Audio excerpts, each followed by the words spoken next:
Vamos a corregir la pregunta 1, ya que decía expliquen sus palabras por qué un racional más un irracional me tiene que dar un irracional. Entonces, recordemos ambos casos. Los racionales son aquellos que se pueden escribir como fracción, siempre y cuando el numerador y el denominador sean números enteros y el denominador distinto de 0. Pero para hacer esta explicación vamos a trabajar mejor con el tipo de decimales que tiene. Por ejemplo, los racionales puede ser 3 tipos de decimales. ¿Ya? Primero puede tener decimales exactos, una cantidad de decimales exactos. Puede tener pueden ser periódicos, sus decimales, o pueden ser semiperiódicos, ¿cierto? En ambos casos acá son infinitos decimales. En cambio los irracionales ya son los que no se pueden escribir como fracción y sus decimales son infinitos no periódicos. ¿Ya? Por lo tanto, la suma de un racional con un irracional, vamos a ver qué pasa con respecto a sus decimales. Trabajemos el primer caso. Si fuera un decimal exacto, es bastante sencillo porque si fuera un decimal exacto, lo que sea, ¿cierto? En algún momento va a parar. En cambio, con el racional. En cambio, con el irracional va a tener infinitos decimales y esta parte de acá no va a tener un periodo. Entonces, al sumar esta parte de acá, esta cola de decimales se va a mantener. No va a haber modificación en esta, por lo tanto va a seguir teniendo infinitos decimales no periódicos. Por lo tanto, va a ser un irracional. Ese es en el caso A, que es el más sencillo. En el caso B, ¿qué ocurre? En el caso B tenemos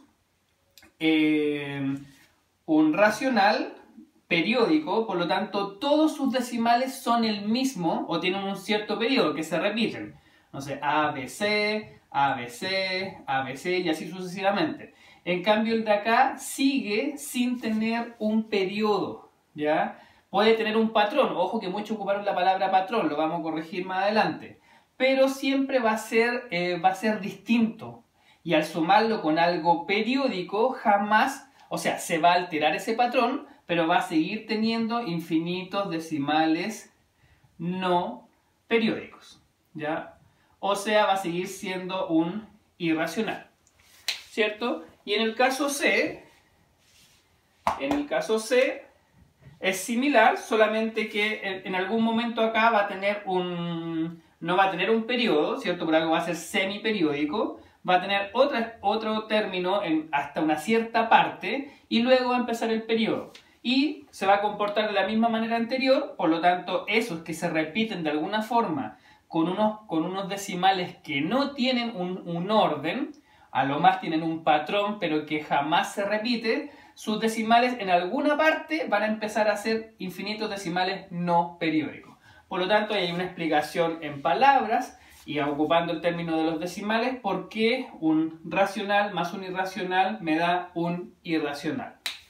Y con respecto a lo que hicieron algunos en su tarea, hablaban mucho de patrón, que los irracionales tenían un patrón. Ojo con eso, por ejemplo, pi no tiene un patrón, ¿ya? Nosotros vimos un término de patrones para nosotros construir un número irracional, como por ejemplo lo hacíamos con el 705 y luego aplicábamos un patrón, pero un patrón que hacía que no tuviera